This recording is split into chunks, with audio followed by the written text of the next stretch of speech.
I'm Brianna. I'm with BuzzFeed News on the news creation team, and I'm sitting here with Amanda Chicago-Lewis, who covers the weed industry for BuzzFeed News and just published this incredible, massive story on how Black people are systematically kept out of the weed boom.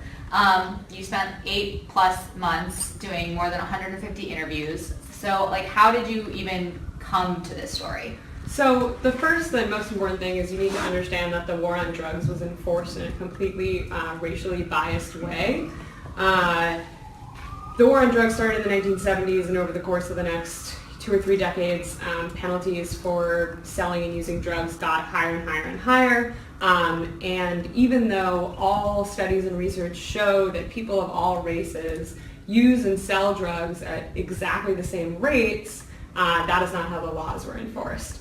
Actually, the National Institute on Drug Abuse has been measuring high school drug use since the 1970s, and every single year, Black teenagers are significantly less likely to have tried or sold drugs than teenagers of any other race. However, in every county in America, Black people are between 2 and 10 times more likely to get arrested for using and selling drugs. And they also only own about, you did, I think, calculations, 1% of dispensaries in the U.S.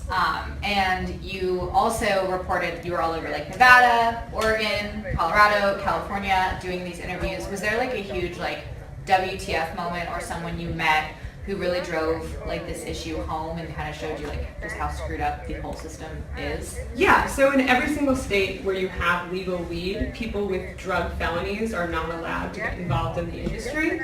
And because of what I said before, the way the war on drugs was enforced in a racially biased way, this disproportionately affects Black people. So in Colorado, I met a guy named Unique Henderson who grew up in Oklahoma, which has particularly strict drug laws.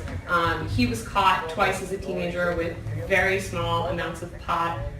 He was not a dealer, he was not a grower, he was just a guy in a park rolling a blunt with his friends, and ended up with 2 felonies on his record for very small amounts of weed.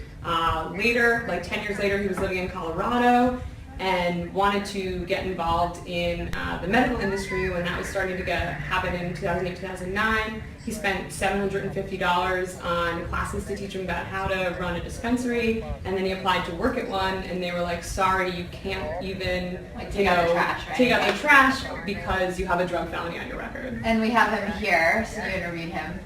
I thought it was cool when it was legalized. There's a lot of people making money out here. There's a lot of people coming from out of town making money. I wanted to try to open up a dispensary way before anybody. A lot of people came out here to open dispensaries, and then basically to come to find out that I couldn't do all that. I paid for all that stuff, and that's because I couldn't even be a part of it because of my family. And then we met Jason, who is also in your story, who was a white guy and also caught with weed. And can you show us kind of the difference here, so between the two? The key thing to know, first of all, is that Unique is just a guy who sometimes smokes weed, like many of us. Jason has been growing weed for several decades. Illegally, okay. And so has been involved in the black market for a long time. Unique was caught twice with about this much weed. Jason was caught in Utah once with about this much weed.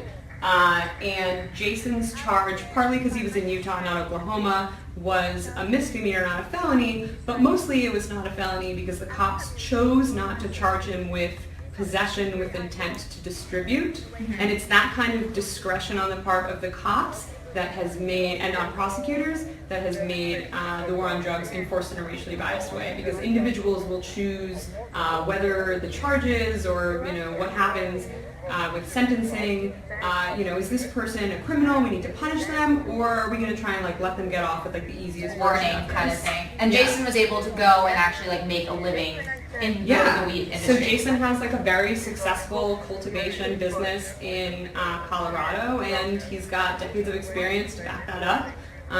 But experience on the black market. But Black people who have experience on the black market are finding it very difficult to get involved in legal weed. Got it. And so 23 states and DC have legal marijuana, yet they're all varying degrees of messed up.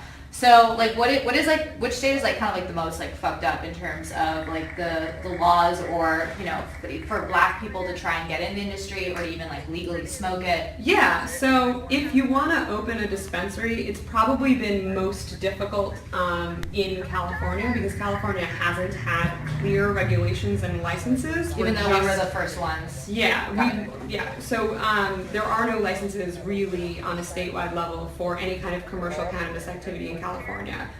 So since there's that gray area, it's been completely up to, again, law enforcement, prosecutors, and local politicians' discretion, which has essentially meant that a lot of black dispensary owners have either been, run out of town, not issued local permits. The feds are more likely to come in at them first. When they do raids. When they do raids, right? There was like a big wave of raids in 2011 in Los Angeles, and at that time I've heard there were about 15 to 20 dispensaries owned by black people, and that none of them survived the raids. And I think today there's a couple of black dispensary owners in Los Angeles, but a lot of those people ended up leaving the state or giving up or going to prison. And let's say you are sick and you need legal weed, for medical reasons. Are black people also kept out of that? Yeah, the worst place to be there is Illinois. Okay. In Illinois, if you have a drug felony on your record, you can't even be a medical marijuana patient. Which means, that's crazy. Maybe you were caught with a little bit of weed when you were 20 years old, you went to jail, you served your time, and then 40 years later you get cancer and you're dealing with chemo, and it would be really great to deal with your nausea and your pain if you had a little bit of medical cannabis, but you are not allowed to get any because you have a drug felony on your record. Even though if you're you should be able to. So this, in your opinion, you've spent a lot of time researching this, is there a law or some type of legal fix that can right this situation, or is it just totally... Yeah, the fastest thing to do is to eliminate the drug felony restrictions in every state as they currently exist. The other thing to do, people are sort of talking about a form of reparations for the war on drugs, and that's sort of on the ballot this fall as part of the recreational marijuana use initiatives in Massachusetts and in California. California's is even more specific in terms of it outlines millions of dollars for job training programs in the communities that have been most affected by the war on drugs. And the Massachusetts initiative uses that language as well. It very specifically doesn't reference race, because if you explicitly mention race, you sort of raise all these other constitutional questions.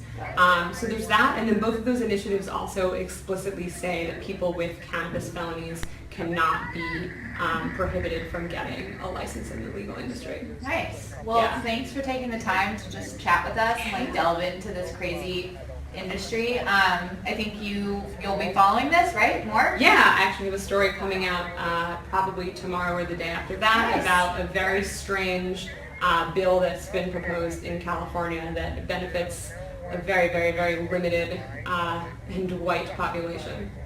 Cool. Well, if you guys have any questions for us or Amanda about the weed industry, hit us up, BuzzFeed News. Thanks for watching, and we'll see you next time.